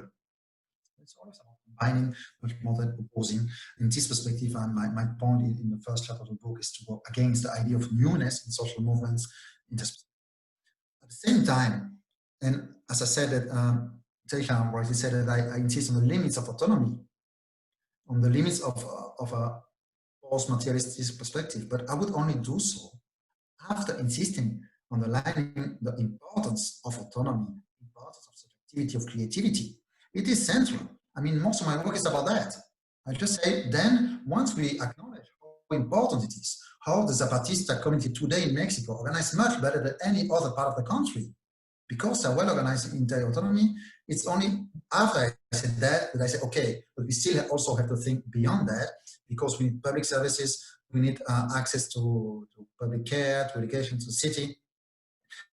And today, and here maybe Angela would say that rights are so important today, but we are also, as she said, we may have gone in a different period where it's not only about claiming rights, public services to the city, new subject of rights, as she said. At the same time, reactionary actors today negate the most basic right to life and to protection. And by then they negate all the following rights. It's not only in Brazil, but it's most important in Brazil, as Brena Almeida showed. It is so, and that's why also in the US, in Brazil, but also in France. That's why the slogan, the movement, Black Lives Matter, is so important. Because it's about the right of life. And after that, if the police can shoot you, if the state can kill you without any problem, then it means that you don't have right, you don't exist. And what kind of democracy may it be? That's not a democracy, of course not. And in this perspective, I would see a real change in social movements today, both from the right movement for rights, but also for other previous movements, anti-globalization movements, other movements. A change that happened maybe around 2015, 2018 in Brazil, 2015, 16 in Brazil, when you had at the same time a very strong new wave of global movements with a lot of individualization, subjectivity, dignity, and material claims, and then the reactionary movements and repression on the other side. Today, we are in a period where these two actors are so lively, not one or the other. We should not, because we underestimated the right-wing, the reactionary actors before, we should not underestimate today the power of progressive movements. In the last elections in Brazil, as far as I could read, you never elected so many Black women in your different parliaments. So this also this powerful progressive movement is still there, but it faces very strong movements against a movement, a racial movement that negates the very humanity of other people. And on this basis, to claim right to the state is sometimes almost useless because the state does not recognize the rights to all of them. And it's about claiming the right, but also claiming that the right is officially recognized, is implemented for everyone. So sometimes to reform the state, when you have a leader like Donald Trump or Bolsonaro, it's maybe not as just to claim just to implement the state of the rights that are already recognized. And the problem is that these leaders don't recognize humanity of part of their own population. So in this perspective, we are in a different situation than before, when rights, when the struggle for civil rights was different.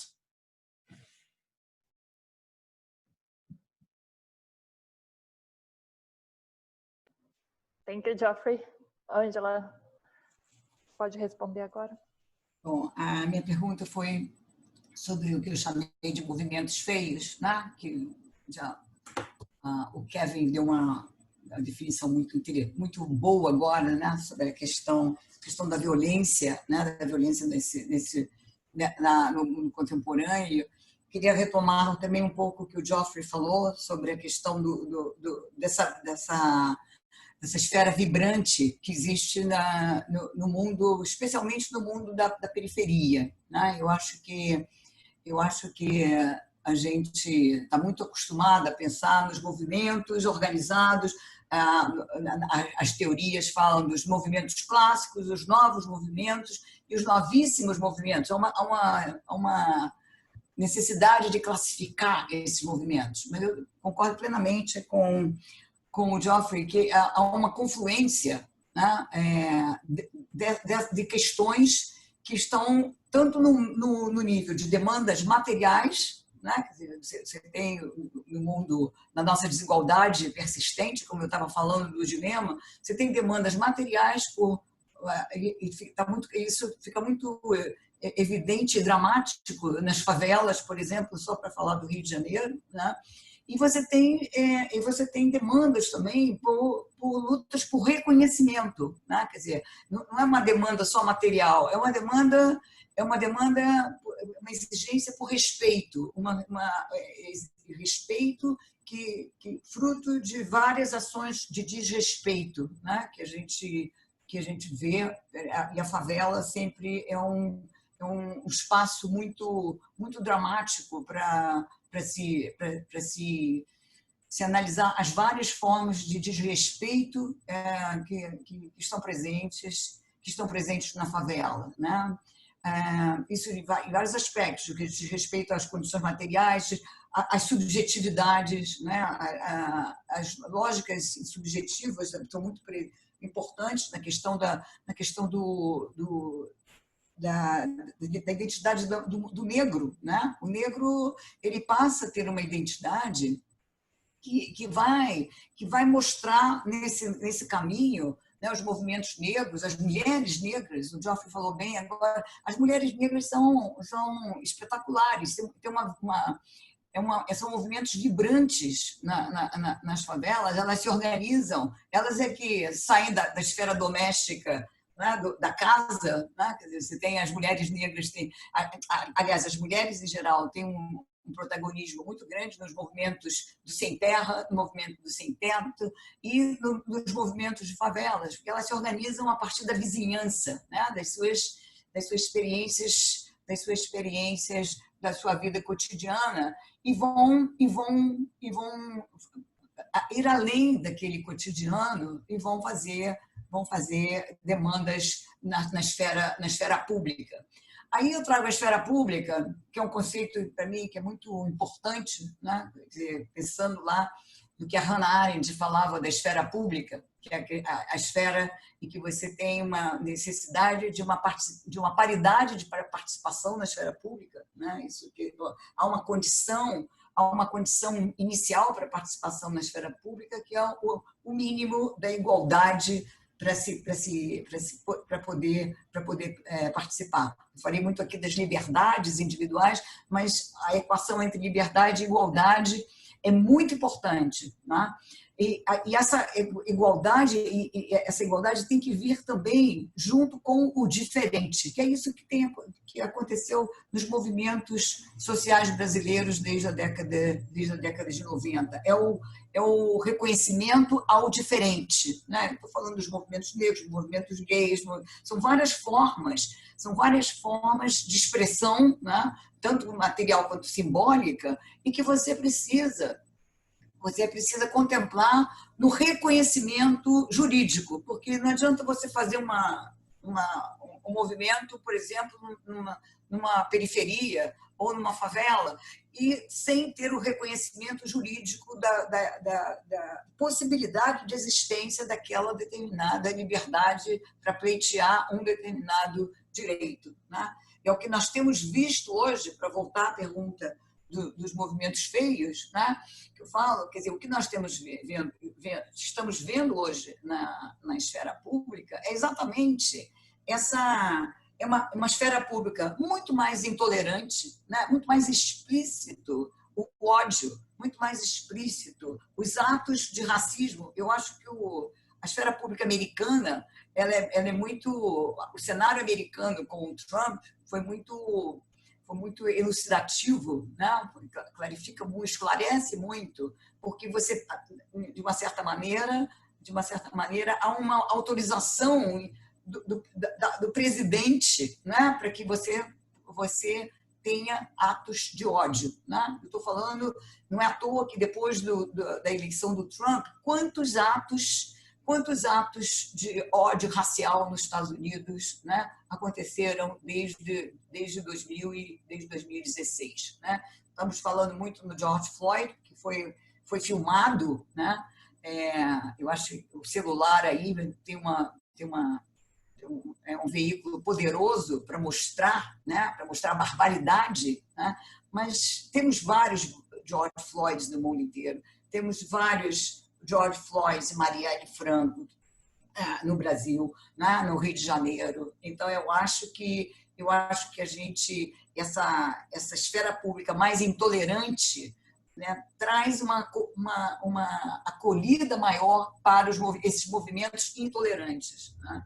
Então, mas eu acho que isso não é uma batalha do vencido e vencedor, né? Eu acho que a pandemia parou muito o que ia acontecer no Brasil agora em 2020. Né? Você tinha e eu acho que vem aí, né, uma reação muito forte a esses ataques ao diferente. Certo? Eu acho que a gente tem que preservar muito uma igualdade jurídica e um reconhecimento jurídico ao diferente, né? Quer dizer, você pode ser gay, você pode expressar a sua religiosidade de uma outra maneira, né? O que nós estamos vendo agora é isso que o Kevin falou também, né? A questão dessa direita, né? Dessa direita que tem várias camadas, né? na direita para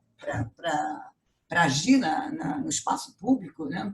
Então, eu acho que não é uma questão de perdas e ganhos, né? Eu acho que os ganhos em relação aos direitos estão aí, né? Nós estamos vendo mulheres negras, homens negros serem eleitos. Nós vamos ver agora, esse ano nós temos eleição para o município do Rio de Janeiro. Provavelmente nós vamos ter essa questão pulsante que vem da sociedade civil, que são essas representações em torno, por exemplo, de novas identidades, né? Então, esse movimento feio, eu chamava de movimento feio, continuo chamando, eu não chamo mais de movimento feio, hoje eu chamo de contramovimentos, porque eles querem reduzir a esfera pública, eles querem tirar direitos, né? Então, eu acho que a gente precisa fazer uma distinção analítica, né, nessa presença desses movimentos. Obrigada, Ângela. Nós temos mais duas questões. Eu acho que tudo bem a gente fazer, ainda temos algum tempo. Kevin e Geoffrey, do you agree to reply to more questions? Yes? I will talk in English again, just to facilitate the process. The first question is about the presence of NGOs in Brazilian peripheries during the 90s and 2000s, and the weakness of their presence in the last few years. Nowadays, young people are organizing themselves in a more autonomous ways. And the question was made by Andrea, one of our PhD candidates as well. What are the institutional mediators in these new youth organizations today? And I complement the question asking, do you think that they seek institutionalization? The second question is about the power of image mentioned by Kevin McDonald. Do you think that it means a tyranny of visibility, as some authors suggest? How to analyze these expressions and the agenda proposed by it? And the question is, do you think that the extensive use of images could reduce the actors' subjectivities, the actors' capacity of action?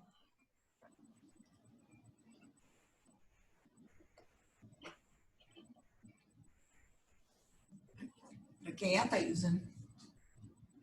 Sorry, this last question is from Wagner Maia Costa, our colleague of the department as well.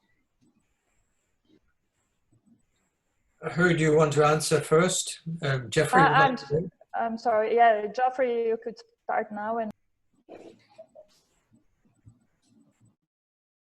if you want. So thank you very much for, I would just, for the first question, I would actually send it over to my dear friend Fernando Limanetto. He's the one who wrote the dissertation on NGOs in Brazil and in this period, and he will be the one best able to reply to this. I would be very interested in his reply to see how it works today after his the period he studies.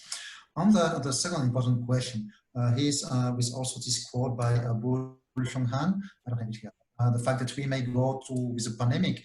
Of course, I insist on the fact that there are plenty of very lively, progressive, reactionary, and capitalist movements today.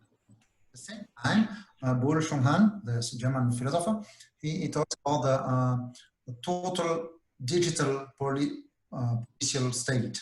And of course, social control is something very important today. Maybe as almost not never before, because in Eastern Europe you had the Stasi, you had plenty of control. In China, the control is really extremely strong. And so what I would say is that the pandemic is a battlefield, and the future that we are building today in a pandemic will have an impact over the next decades. And in building this future, of course, social movements play a key role in resisting the state control, in building alternative societies, in pleading for more public services. But we should not forget the importance of the state as a player in this game. Here everyone seems to agree that we will see a comeback of a state, but the comeback of a state may mean something very different. In a more social welfare state, as we more or less have in Western Europe. We see that Germany was able to face the pandemic much better because it has a strong public service in the health sector. More state may also mean what it means today in most countries, more state to defend your own national companies. Today, if you see the big economic package, the biggest in the world history, that to save the economics and society from the coronavirus in the United States, they sent $500 million to the biggest transnational companies and only 100,000 to the 100 million, sorry, to the all public hospitals. So when you see where the money is from, where the money go from the pandemic is to big transnational companies, we should not forget the state is also defending its big economic actors. And then you have a third and very probable perspective too. Going to a more vigilant state with a harsh control, technological control, it is a possibility not only in China, which is really a very strict control. It's not possible today to make a critical sociology anymore in China. And almost it will be unfortunately over in Hong Kong. I was there 2 years ago. The transformation of Hong Kong in just 2 or 3 months is incredible. And there we see the power of this kind of state of control. This is the way it exists. and exists in many African countries too, where China sends its expert. What I mean is that we have to see all this all together. The state is not one or the other, where all these three options sometimes mix. China also offers public service of health to its people, to vaccine and more. And we see, for instance, in France today, we see a very strong increase of police control over the population. People who just had banner against Macron were called to the police. We see that many young people of color are killed about various every year by the French police. We see the violence, police violence is increasing also in France. It is seen as a stronger, stable democracy. When this kind of state control is a menace, not only in semi-democratic regime, not only in authoritarian regime like it's today the case in Brazil or with populist leader like Trump, it's also a major stake in more or less democratic society. And so I think that we have three cases at the same time. Here it's where, again, social movements are important also to resist the state and to analyze it, to show that we are facing this rise of the state, to show, to make visible, to visibilize, as Boaventura Santos says, to visibilize the people who die every day in the favelas of Rio de Janeiro. Once again, that is important, this is by Brenner. To visibilize the fact that this trend is increasing, to visibilize the fact that one of our roles as sociologists and one of the role of activists is to visibilize what the society makes invisible, and part of it is, of course, all these deaths that doesn't count, that are invisible, which is why we should say everywhere that Black Lives Matter.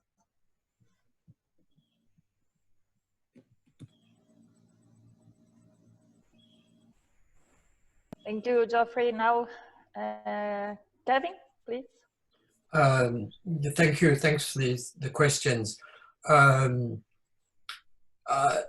In terms of the role of NGOs, in particular in Brazil, you as a group know much more about this than certainly I do, and I'm not really competent to answer a question about NGOs in Brazil.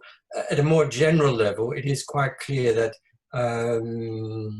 50 years ago, when the modern social movement studies emerged, it conceived of movements as organizations, and it used the term in the United States, social movement organization.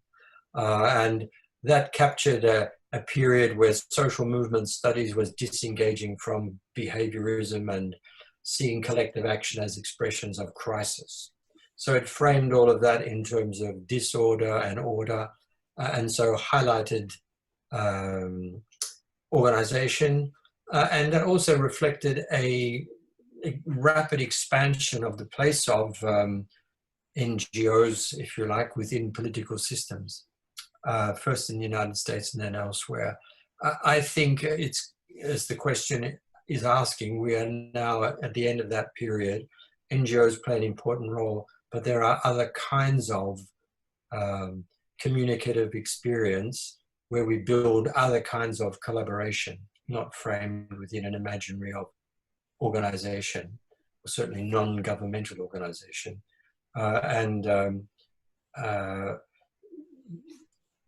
Clearly, you as researchers know much more about what's happening in Brazil than I do, but it really is very important, and Geoffrey's absolutely right. Movements have to reconstruct a relationship to the state and have something to say about the state and an imaginary of what the state could be and a capacity to communicate that.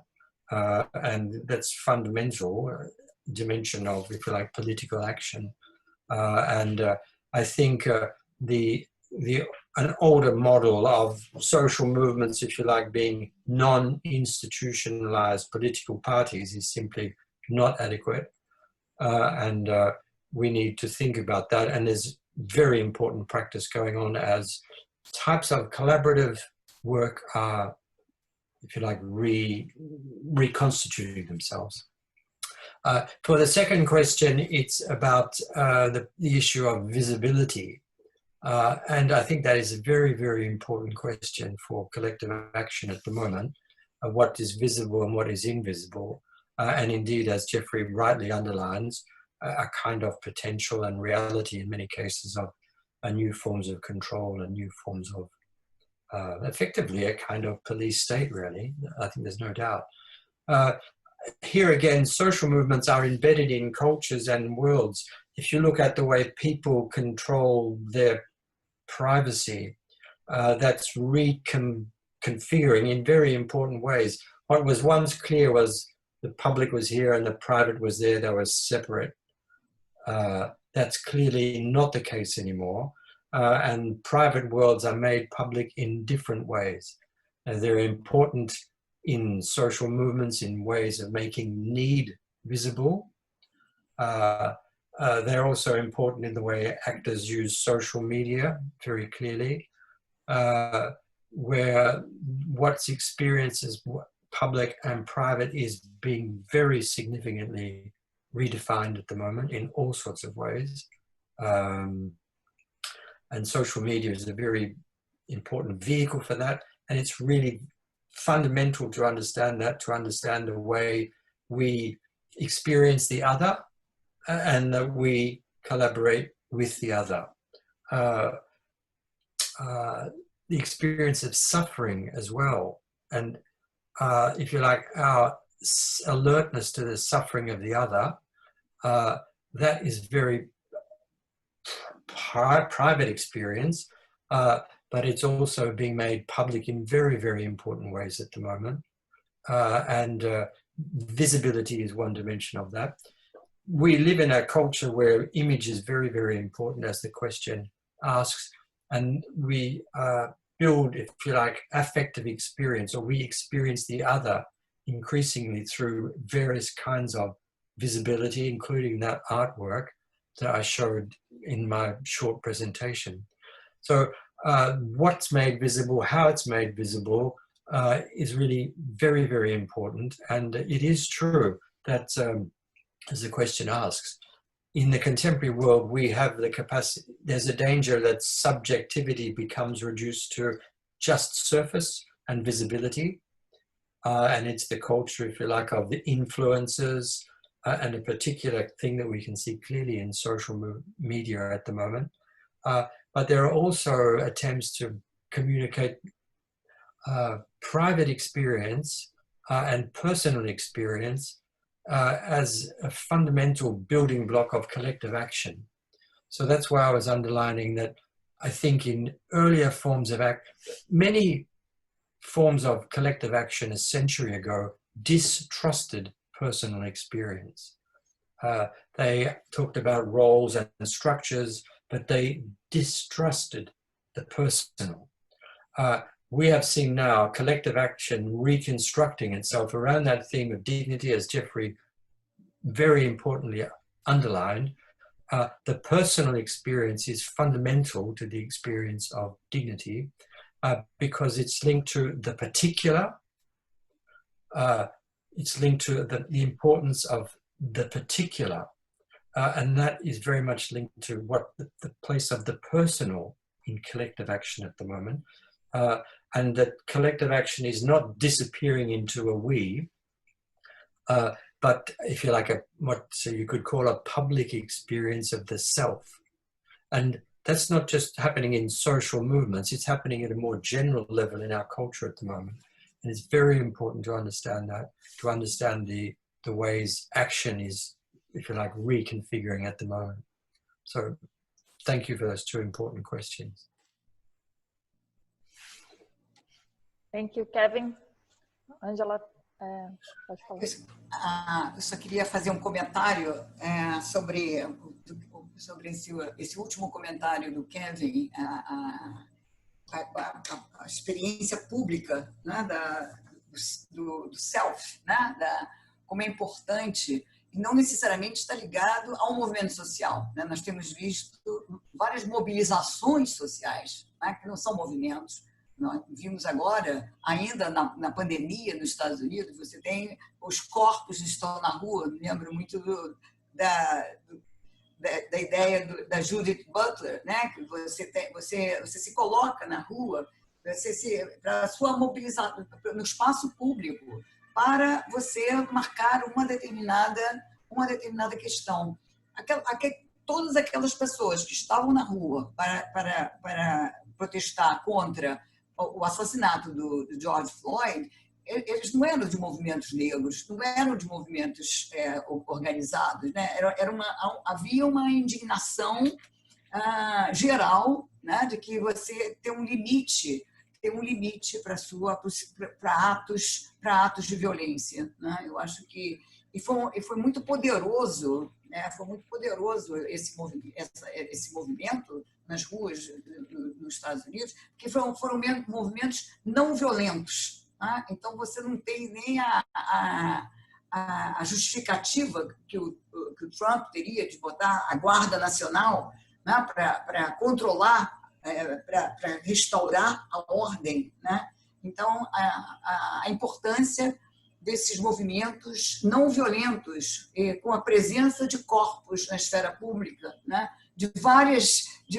Sem estar relacionado a um determinado grupo ou a um determinado coletivo, mas há uma expressão hoje de uma indignação coletiva, né, em torno desses contra-movimentos de fechamento da esfera pública. O meu único grau de otimismo em relação ao que pode vir aí para frente seria exatamente esse ressurgimento, né, dos corpos na esfera pública, independente se é de um movimento ou não. Você uma indignação coletiva, né, quer dizer, que parte da sua indignação pessoal, né? Vamos ver, tomara, isso seria o meu best bet, a minha aposta para depois da pandemia, né? Que a gente reaja contra o desmatamento da Amazônia, a gente reaja contra formas de racismo, contra formas de discriminação homofóbicas, contra a violência da mulher. Então você tem contra a intolerância religiosa, que aqui no Brasil é uma questão fundamental, né? Então você tem várias formas que estão aí e que podem vir podem surgir depois, a partir depois da pandemia, né? É isso. Bom, muito obrigada. A gente não recebeu mais nenhuma pergunta e acho que a gente chegou ao final também do horário proposto. Agradecer novamente a presença de todos, especialmente do Kevin, do Geoffrey e da Angela. Eu acho que todo mundo que está aqui interessados ou pesquisadores em movimentos sociais, aprendemos muito hoje e ficamos aí com grandes desafios, né, de interpretar os movimentos sociais contemporâneos e entender, tentar perceber como eles vão reconstruir essa relação com o Estado, como vai se dar essa relação entre público e privado no futuro, com as imagens, e na contemporaneidade, né, não só no futuro. Mas fica o desafio para todo mundo. Pode falar. Eu queria agradecer novamente. Tá bom. Eu queria só, de novo, agradecer ao Kevin e ao Geoffrey, né, por terem compartilhado suas experiências, suas pesquisas sobre movimentos sociais. E vamos reforçar, né, um outro otimismo que eu expresso aqui, que ano que vem a gente possa, né, fazer uma nova roda de conversa na PUC, né, presencialmente, para que os orientandos todos que estão aqui do programa de pós-graduação, vários orientandos meus aqui que estão assistindo, que trabalham com movimentos sociais, né? Então, acho que eles têm muito a ganhar com outra conversa a partir desse ensaio que foi hoje, né? Foi ótimo. Agradecer novamente ao programa de pós-graduação. Fernando, você quer falar alguma coisa? Eu só queria reiterar os agradecimentos que vocês fizeram, né, sobretudo aos expositores, pelas falas tão estimulantes, que suscitaram questões importantes de teoria sociológica, que nos permitem entender um pouco melhor esse mundo novo que se descortina para nós no século XXI. Então, mais uma vez, obrigado.